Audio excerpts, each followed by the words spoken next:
আসসালামু আলাইকুম, hello everyone, welcome back to my channel. সুপ্রিয় দর্শক, সবাইকে স্বাগতম জানিয়ে আজকে আরেকটি মজার রেসিপি নিয়ে চলে আসলাম। আজকের রেসিপিটি হলো ব্যাচেলার স্পেশাল।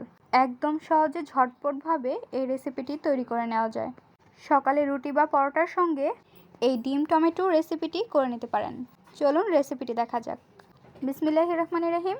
চুলায় বসিয়ে দিচ্ছি একটি কড়াই, দিয়ে দিব সয়াবিন তেল। তেলটি হালকা গরম হওয়ার পর এর মধ্যে দিয়ে দিচ্ছি পেঁয়াজ কুচি। পেঁয়াজটি হালকা কাঁচা গন্ধ যাওয়া পর্যন্ত আমরা ভালোভাবে নেড়েচেড়ে নেব। ভালোভাবে নেড়েচেড়ে নেওয়ার পর এর মধ্যে আমরা দিয়ে দিব হলুদের গুঁড়ো 1/2 টেবিল চামচ, গুঁড়ো মরিচের গুঁড়ো 1 টেবিল চামচ, স্বাদ অনুযায়ী লবণ। দেওয়ার পর ভালোভাবে নেড়েচেড়ে মিক্সড করে নিতে হবে। এখন এর মধ্যে দিয়ে দিচ্ছি টমেটো কুচি এবং কাঁচামরিচ কুচি। এখানে আমরা 3টি টমেটো কুচি করে নিয়েছি, 5 থেকে 6টি কাঁচামরিচ কুচি করে নিয়েছি। ভালোভাবে নেড়েচেড়ে নিতে হবে এবং একটু পরপরই নেড়েচেড়ে নিতে হবে, তা না হলে নিচে লেগে যাওয়ার সম্ভাবনা থাকতে পারে। এর মধ্যে দিয়ে দিচ্ছি ভেজে রাখা জিরে গুঁড়ো।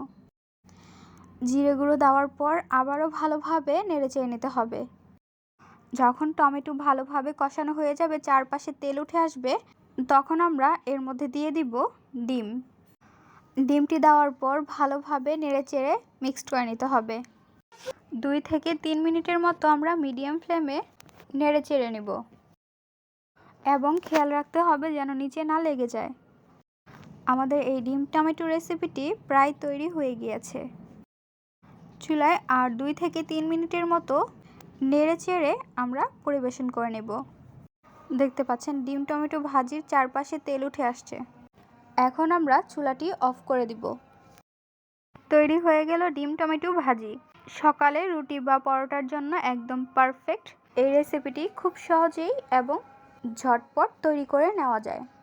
দেখতে যেমন সুন্দর লাগে, খেতেও তার থেকে অনেক বেশি মজা।